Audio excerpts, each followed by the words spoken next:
ख़वातीन के मुतालिक, तो देखें मैंने भी अपनी ज़िंदगी के अंदर इस बात का अंदाज़ा लगाया है कि हम लोग जो हैं तो वो मादियत परस्त हो चुके हैं।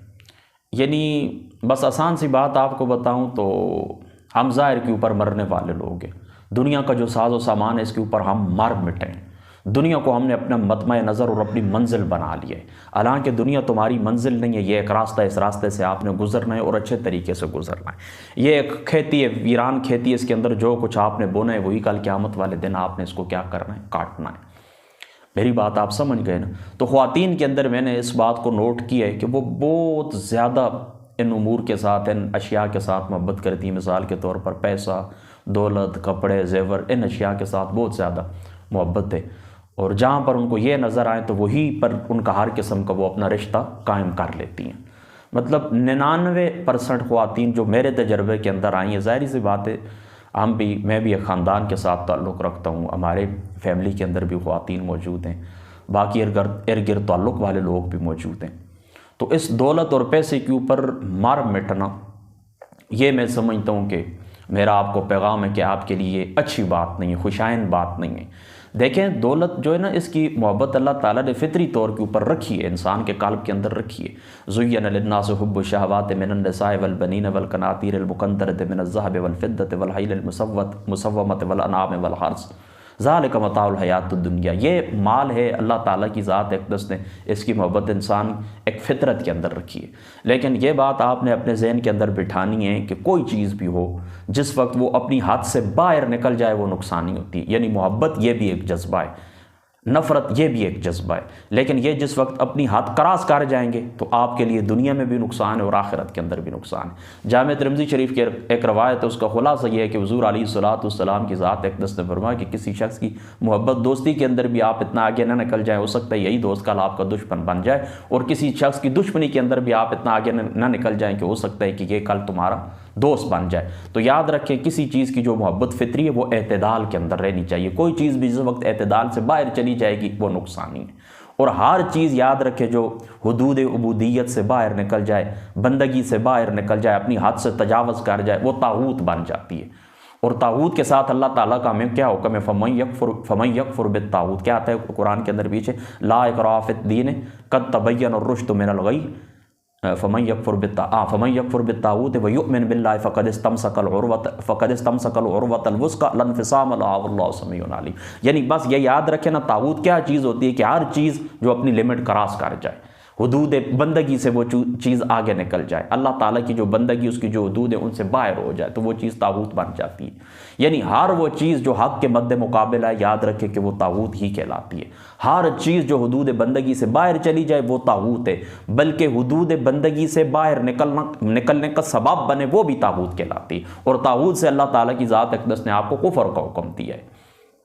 तो माल और दौलत की ये जो मोहब्बत है ये एक हद के अंदर होनी चाहिए, हद से आगे न बढ़े। देखें अपने वसाइल को आप देखें। अब इस तरह ना कि मेरी ये आदत नहीं है कि एक बात मैं बयान कर दूं, उस मसले को मैंने बयान कर दिया तो बस उसको छोड़, उसका हल भी होना चाहिए, उसका हल भी होना चाहिए। सबसे पहली बात यह है कि देखें दुनिया के अंदर जिस तरह हुज़ूर अलैहिस्सलाम का फरमान है, इमाम सयूती साहब ने अद्दुर्र मंसूर के अंदर इस हदीस पाक को नकल किया है कि अल्लाह ताला की ज़ात अक़दस ने जिस तरह रोज़ियाँ इखलाक तकसीम फरमाया, इस तरह अल्लाह ताला की ज़ात अक़दस ने रोज़ी भी तकसीम फरमाई है। सबसे पहले तो आप ये बात याद रखें कि जो कुछ अल्लाह ताला की ज़ात अक़दस ने मेरे मुक़द्दर में लिखा है, मुझे हर सूरत वो मिलकर रहेगा, उसके लिए कुछ ना कुछ अल्लाह ताला असबाब मुकर्रर निशान अल्लाह ताला मुकर्रर फरमाता है। और दुनिया बकदर एफर्ट ही आपको मिलती है, जितनी आप कोशिश करते हैं, स्ट्रगल आप करते हैं, तो उस तरह अल्लाह ताला की ज़ात अक़दस उतना आपको उसका फल भी अता फरमा देते हैं। हाँ, किसी के ऊपर ज़ालिका फ़ज़लुल्लाहि युअती मन यशा, अल्लाह ताला किसी के ऊपर अपना फजल करना चाहें तो ज़ाहिर सी बात है कि ये किसी कानून की बंदा हुआ ज़ाब्ता नहीं होता, ये अल्लाह ताला जिसके ऊपर जिसको अता फरमाना चाहे अल्लाह ताला अता फरमाते। तो अब इसका पता है हल क्या है? हल इसका ये है कि बेशक ठीक है, जो एक फितरी चीज़ है इसको ख़त्म तो नहीं किया जा सकता, इसकी आप हुदूद मुकर्रर कर लें। अपनी आप की जो ख्वाहिशात हैं इनको बेलुगाम न होने दें। वो कुरान पाक के अंदर आता है ना, अफ़रईत मन इत्तख़ज़ इलाहहु अवाहु, कि इन लोगों को देखें कि इन्होंने क्या किया कि अपनी ख्वाहिशात को अपना महबूद बना लिया। यानी इस हद तक आगे न बढ़ें कि ये जो आपकी ख्वाहिशात हैं आप इसको इलाह बना लें। ये दुनिया के एक साजो सामान है। अगर आपको अल्लाह ताला की ज़ात अक़दस ने जितना आपका देखे ना माना बजट है, आपके खामन की तनख्वाह है, आपकी तनख्वाह है, तो उसको आप जोड़ें एक जगह के ऊपर, ये कितना बनता है, तो उसके मुताबिक आप खर्च भी करें। और सादगी याद रखें, सादगी ये इस्लाम की बुनियादी तालीमात में से हैं, सादगी। लेकिन मैं आपको बताता हूँ इंतहाई अफसोस के साथ कि हम लोगों ने खुद पहले, यानी जो मजहबी तबके जो उलमा सुलहा लोग कहलाते हैं, सादगी को इन्होंने तरक किया, और बाद में आपको पता है कि फिर अवाम का और उलमा का तो रिश्ता ही बड़ा नाजुक होता है। अगर एक आलिम दीन उलमा जो हैं, जो लीडरान होते हैं, जो राहबर होते हैं, वो फ़राइज़ के ऊपर और नवाफिल के ऊपर सख्ती से अमल करेंगे और वरा यानी जिन चीज़ों के अंदर मामूली सा शुबा भी होता है उनसे बचते हैं, तो अवाम बमुश्किल आराम और हलाल की तमीज़ अवाम रखती है। और जिस वक्त इस तरह ये वरा नहीं करते, शक शुबे वाली चीज़ों के अंदर पड़ जाते हैं लीडरान, कायद, उलमा, मजहबी पेशवा, तो फिर इस तरह इनकी जो आवाम होती है तो ये आराम के अंदर दाखिल हो जाती है। यानी इतना नाजुक रिश्ता होता है आवाम का और उलमा का। तो बात इस तरह, ये जो सादगी पहचान है इस्लाम की और इस्लाम की बुनियादी तालीमात में से, तो इसको हमने छोड़ दिया है। गुजारा करना जिसको कहते हैं ना कि मियाना रवि इख्तियार करना, ये इसको हमने छोड़ ही दिया है, बिल्कुल हम इसको तर्क कर चुके हैं। तो इस्लाम की जो सादगी की तालीमात हैं, सादगी के मुतालिक आपको जो इस्लाम कहता है आप उसकी तरफ तवज्जो दें। बाकी जो अल्लाह ताला की ज़ात अक़दस आपको अता करे तो ठीक है, जितना अल्लाह ताला ने आपको माल अता फरमाए आप उसके मुताबिक अपनी ज़िंदगी की जो सहूलियात हैं आप उनको ख़रीदें। हुज़ूर अलैहिस्सलाम की ज़ात अक़दस के पास एक शख्स आया ना, सही मुस्लिम की रिवायत और मुस्नद अहमद के अंदर भी मौजूद है, तो उनका जो लिबास था वो मैला कुचैला था। तो हुज़ूर अलैहिस्सलाम की ज़ात अक़दस ने पूछा कि क्या अल्लाह ताला ने तुझे माल नहीं अता फरमा? तो वो कहने लगा हाँ अल्लाह ताला के रसूल, अल्लाह ताला की ज़ात अक़दस ने मुझे माल तो अता फरमाया। तो फरमा मुझे माल, अल्लाह ताला की ज़ात अक़दस ने तुझे माल अता तो फिर अल्लाह ताला की ज़ात अक़दस इस माल का असर भी तुम्हारे बदन के ऊपर देखना चाहता है। तो जो माल और दौलत अल्लाह ताला ने आपको दिए ना, उसको गिन गिन कर जमा न करें, खर्च करें, अपने ऊपर खर्च करें, अपने इर्द गिर्द जो मुख्ताज लोग हैं उनके ऊपर खर्च करें, अपनी औलाद के ऊपर खर्च करें, अपनी आखिरत के लिए ज़ख़ीरा करें। कौन कहता है कि पैसों से खुशियाँ नहीं खरीदी जा सकती? पैसों से खुशियाँ खरीदी जा सकती है, पैसों से आखिरत खरीदी जा सकती है। यानी अल्लाह ताला ने जो मसरफ़ आपको बताया, जो रास्ता आपको बताया, उस रास्ते के ऊपर आप खर्च करें तो ज़ाहिर सी बात है जन्नत फिर आपको अल्लाह ताला अता फरमाएंगे, उसके रास्ते के अंदर आप खर्च करें। तो वसाइल के अंदर ठीक है मोहब्बत होनी चाहिए, वसाइल के अंदर जो आपके वसाइल हैं, जो कुछ आपको मिलता है उसके अंदर रहकर खर्च करें। मैंने देखा है अक्सर ख़वातीन को ये देखा है कि वो इस तरह करती हैं कि अपने जो ज़ेवरात होते हैं, इसी तरीके से इनके जो कपड़े हैं, इनके जो मेकअप का सामान है, जो इनकी ज़रूरियात हैं, तो इनके अंदर गुलूफ़ करती हैं और अपने हमदों के साथ लड़ती रहती हैं। इस तरह आपको नहीं करना चाहिए। आपके जो खामंद हैं तो उनकी हैसियत को आप मद्देनज़र रखें। देखिए ना, मैंने अक्सर ख़वातीन को ये देखा है, मैंने ये बात नोट की है कि वो इस तरह करती हैं कि अपना जो उनका शोर होता है, माँ बाप होते हैं, उनकी गुर्बत उनको बर्दाश्त होती है। यानी माँ बाप के घर में जिस तरह होता है गुजारा, अगर वो कोई चीज़ ला कर भी दे, उनको पता है कि मेरे वालिद के भाई के हालात इतने अच्छे नहीं, तो वो उनको रोक देती हैं, कहती हैं नहीं नहीं खैर है, आपने क्यों तकलीफ़ की, आपको मुझे पता है आपके हालात ख़राब है, मैं गुजारा कर लूँगी, कोई बात भी नहीं है। लेकिन ये बात खामंद को नहीं कही जाती। खामंद के साथ उनका सलूक अक्सर ये होता है, मैं देखता हूँ कि जिस वक्त उनकी तनख्वाह के दिन करीब होते हैं कि अब आने वाली है तनख्वाह, मतलब आप यूँ समझें कि जो महीने का दरमियान होता है या आखिर जिस वक्त वो उनकी तनख्वाहें ख़त्म हो जाती हैं, तो अक्सर उनका मूड बिगड़ा ही रहता है और हामदों के साथ उनकी वो चपकल सी रहती है। लेकिन जो ही फिर इस तरह होता है कि तनख्वाह के दिन 1-2 दिन रहते हैं तो फिर हामदों का तवाफ़ होना शुरू हो जाता है कि हाँ आप तनख्वाह आने वाली है, अब मेरी ये ज़रूरत है, पहले 1000 चीज़ आप उनको गिनवा देती हैं। तो ये काम आप ना करें। एक फितरी मोहब्बत है ना पैसे की, ठीक है अल्लाह ताला दे, आसान सी बात है, खुदा ताला दे तो उसका शुक्र अदा करें ना, अल्लाह ताला अता फरमाए तो उनका सब्र करें, बस अपने वसाइल बढ़ाने की कोशिश करें। अगर मेरी तनख्वाह 20,000 रुपये और मेरे खराजात घर के 40,000 हैं तो मुझे क्या करना चाहिए? मुझे इस तरह तो नहीं करना चाहिए ना मैं दूसरों के ऊपर इस तरह के जिनके ऊपर मेरा कुछ थोड़ा बहुत हक आता है तो मैं उनको खाना शुरू कर दूँ। नहीं, मैं आगे बढ़ूँ, वसाइल को तलाश करूँ।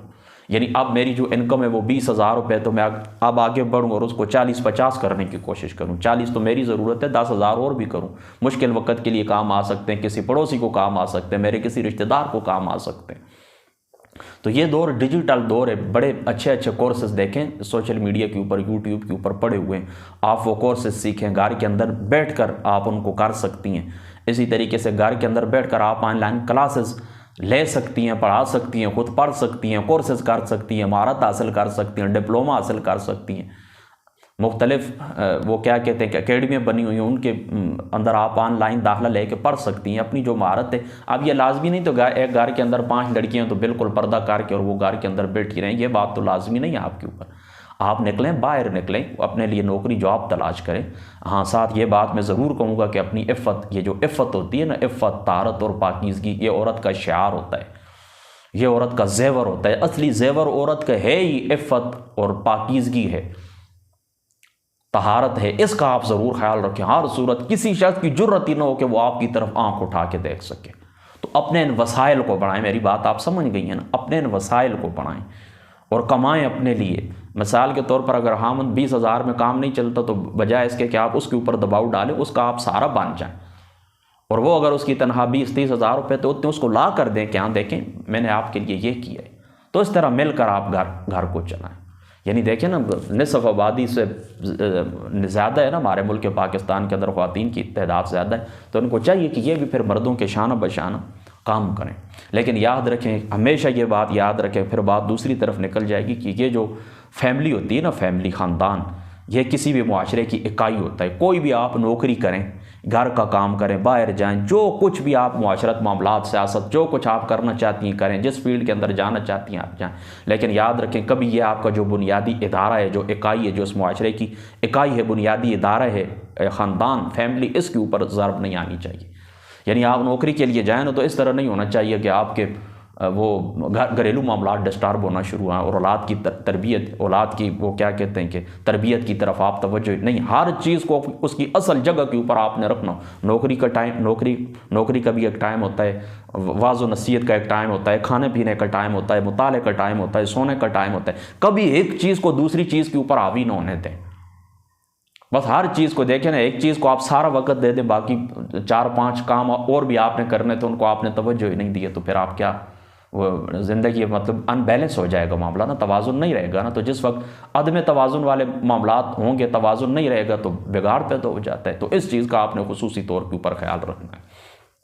तो फिर मेरी इस सारी गुफ्तगू का खुलासा ये, और इसमें हमारी थोड़ी सी कमज़ोरी भी है, हमारी अपनी कमज़ोरी भी है कि आखिर देखें, मैं ये नहीं कहता कि ख़वातीन इस तरह के मादियत परस्त हो गई, दौलत पैसे से बहुत मोहब्बत करती हैं और मर्द इस तरह नहीं करते। ठीक है, मर्द भी करते हैं, इसके अंदर हमारी अपनी कमज़ोरी। हमारी अपनी कमज़ोरी क्या है कि हमें अपनी औलाद की तरबियत करनी चाहिए। अब मिसाल के तौर पर मैं बेटी को घर से रुखसत करूं तो उसको कहूं, बेटा ख़बरदार, अगर तेरा मामलात सही चले और तेरी इसने सही खिदमत की और तुझे सही खर्चा पानी जो इसके ऊपर अल्लाह ने वाजिब किया दिया तो ठीक है, वरना आ जाना घर के अंदर। ये देखें, कमरे घर के अंदर बने हुए, नीचे कमरे, ऊपर कमरे, सब कुछ हर किस्म की आपको सहूलत मुयस्सर है, तो आ जाना, कोई बात भी नहीं है। तो ज़ाहिर सी बात है कि उस लड़की ने फिर अकड़ ही जाके दिखानी है ना। लेकिन अगर हम अपनी बच्चियों को अपने पास बिठाएं और उन्हें इस्लाम की जो सादगी है वो दिखाएं, और हुज़ूर अलैहिस्सलाम के अज़वाज मुताअत, रसूलुल्लाह के सहाबा, आले बैत, उनकी जो घर वालियाँ थीं, उन्होंने अपने खामदों की किस तरह खिदमत की है और किस तरह घरेलू मामलात के अंदर उनका हाथ बटाया और गुजारा किया है हर हाल के अंदर, और साबिर और शाकिर रही हैं। तो कुछ उनकी सीरत का एक पहलू हम इनको दिखाएं ना और इनकी तरबियत करें, तो हो सकता है मुआशरे के ऊपर कुछ अच्छे असरात हो जाएँ। लेकिन बात इस तरह ना कि हम खुद देखें ना, मैं खुद अगर मादियत परस्त हूँ तो मेरी औलाद भी मादियत परस्त ही होगी, लेकिन मेरे अंदर कुछ रूहानियत का पहलू मौजूद है और कुछ सब्र शुक्र मेरे अंदर मौजूद है, तो मैं अपनी औलाद को भी यही तरबियत दूंगा। हम आपको हरगिज़ ये नहीं कहते, हरगिज़ ये नहीं कहते कि आप इस तरह खामोश हो जाएं कि आप जुल्म सहते रहें और जुल्म सहती रहें, इस तरह बिल्कुल हरगिज़ मैं आपको ये नहीं कह रहा। लेकिन इतना मेरी ज़रूर नसीहत आप अपने पल्ले बांध लें कि बिल्कुल पैसे की बुनियाद के ऊपर हर रिश्ता कायम ना करें। हर रिश्ते की बुनियाद पैसा और दौलत नहीं होनी चाहिए। पैसा और दौलत एक ज़रूरत है हमारी, और वो ज़रूरत जितना देखें, इस्लाम कोई आपके ऊपर पाबंदी नहीं लगाता कि इतनी लिमिट है, इससे ज़्यादा आप पैसा ना कमाएं। मैं कहता हूँ आज आपकी तनख्वाह रोज़ाना आप 5,000 10,000 कमाते हैं ना, कल मैं कहता हूँ सुबह आप इतने वसाइल बढ़ा लें कि आप 20,000 रुपये एक दिन का कमाएं, फिर तीसरे दिन आगे चले जाएं। रोज़ाना की बुनियाद के ऊपर मैं कहता हूँ कि आपकी जो रूहानियत है इसके अंदर भी तरक्की होनी चाहिए और जो दुनिया की दौलत है इसके अंदर भी इजाफा होना चाहिए। ठीक है, लेकिन हर चीज़ को आपने अपनी लिमिट के अंदर रखना है। फितरत ने, अल्लाह ताला की ज़ात अक़दस ने तुम्हारी फितरत के अंदर नशा की मोहब्बत रखी, लेकिन ये मोहब्बत एक हद से तजावुज़ न करे। तो इसमें हमारा हक़ बनता है कि अपनी बीवियों को, बच्चों को पास बिठा के थोड़ी इस मामले के अंदर नसीहत करें, थोड़ा आखिरत की तरफ उनकी तवज्जो दिलाएं कि बेटा ठीक है, दुनिया के अंदर मुश्किलात आती हैं, कोई शक नहीं, यार ख्वाहिश इंसान की पूरी नहीं हो सकती। अच्छे भले अमीर तरीन लोग हैं इस दौर के अंदर, हर ख्वाहिश तो उनकी भी नहीं पूरी हो रही। और गुजारा करना सीखें। सादगी जो है ना, सादगी और किफ़ायत शुआरी, ये निसफ़ मईशत है। किफ़ायत शुआरी और सादगी क्या है? निसफ़ मईशत है। देखें, मैं आपको अपनी मिसाल देता हूँ। ये देखें ना, ये मेरे पास एक चादर है। अगर मैं गुजारा करूँ तो ऐसे एक चादर के ऊपर मैं पूरी सर्दियों के 3-4 महीने गुजार सकता हूँ। लेकिन चलो दो हो जाएं, चलो एक बंदा धुलने के लिए दे देता है, फिर दूसरी ओढ़ लेता है, वो फिर जिस वक्त ये मैली हो जाती है, ये धुलने के लिए वो धुली हुई फिर कर लूँ, दो हो जाए। इसी तरह सर्दियों के अगर मौसम में 3 कपड़े काफ़ी हैं, 3 कपड़े गर्मियों के लिए काफ़ी हैं। हमारे अपने घरों के अंदर जाकर देखें, वार्डरूब भरे हुए होते हैं, ख्वातीन के अलग, बच्चों के अलग, दूसरे 10-10, 15-15, 20-20 सूट, वो क्या कहते हैं कि अनटच जिसको कहते हैं, एक दफ़ा भी हमने नहीं पहने होते, वो पड़े होते हैं। फिर भी कोई फंक्शन आता है तो कहते हैं फ़लाँ की शादी है, मैंने जाना है, ये कपड़े तो आप में पहन के नहीं जा सकता क्योंकि ये तो पिछली तकरीब के अंदर लोग देख चुके थे, तो आप दूसरी तकरीब के अंदर फिर नए कपड़े होने चाहिए। तो ये चीज़ें कुछ खुद हमने अपने ऊपर खुद मुसल्लत की हुई हैं। 4 बिस्तर है घर के अंदर, 2 आदमी है, 4 बिस्तर काफ़ी हैं, एक मेरे लिए, एक घर वाली के लिए, 2 मेहमानों के लिए। 18-18, 20-20 बिस्तर बना के फालतू पड़े रहते हैं, उनका क्या फ़ायदा है? चंद बर्तन खाने पीने के लिए इस्तेमाल होते हैं, बाकी सारे हमारे घरों के अंदर अलमारियाँ भरी हुई होती हैं, मुझे बताएं उनका क्या फ़ायदा है? तो किफ़ायत शुआरी भी आप सीखिए ना, जो अब ज़रूरत है ना, तो वो इस तरह पूरी हो सकती है। तो आप लाजमी तो नहीं है कि आप इस तरह करें कि आपने जमा करने के लिए बोझ डालना है अपने ऊपर भी, अपने खामंद के ऊपर भी, अपने घर वालों के ऊपर भी। तो गुजारा करना भी आप सीखें। मेरे पास एक मोबाइल था ना, मैं आपको अपनी बात बताता हूँ, उसकी कीमत थी कुछ 38 या 40 हज़ार रुपये, यानी बस यही कुछ 42 42,000 40,000। मेरा वो बेहतरीन काम कर रहा था। मतलब मुझे जो ज़रूरत होती है कॉल करना, इसी तरीके से बाकी दीगर जो मामलात आपको मालूम है, चलो सोशल मीडिया इस्तेमाल करना।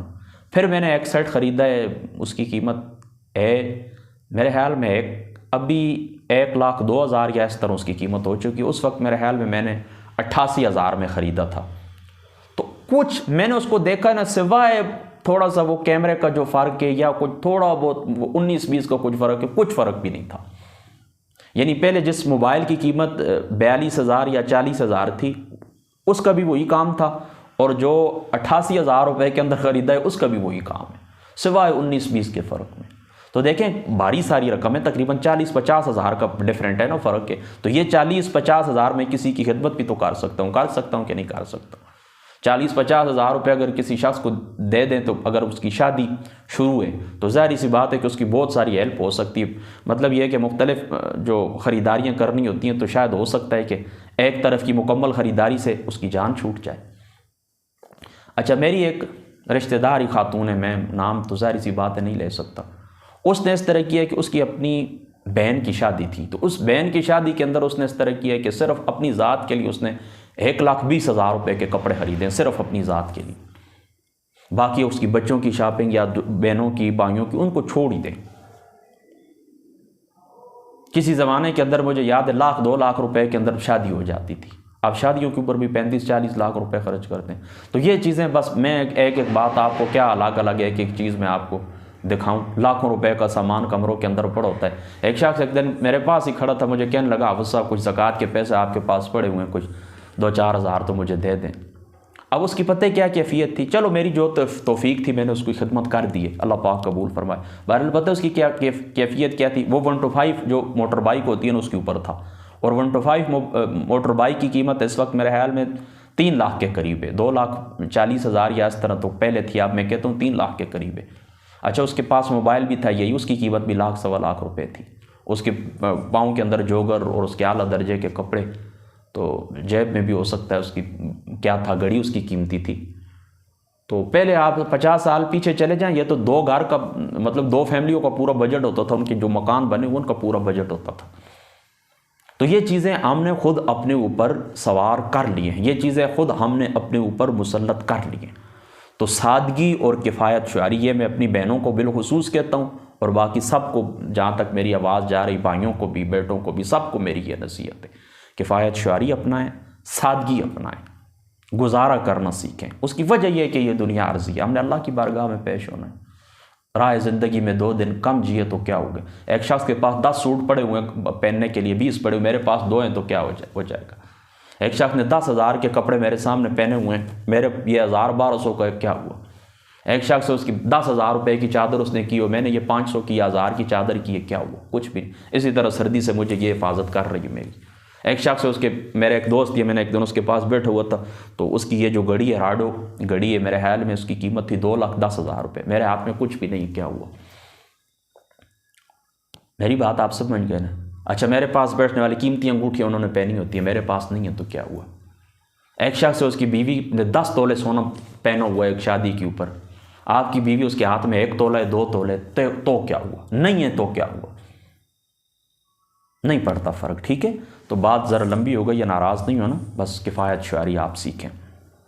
बाकी बैरून मुल्क रहने वाले जो हमारे बहन भाई थे, उनको एक बात तो मैं बता चुका हूँ ना, कि आपने कोई ऐसा काम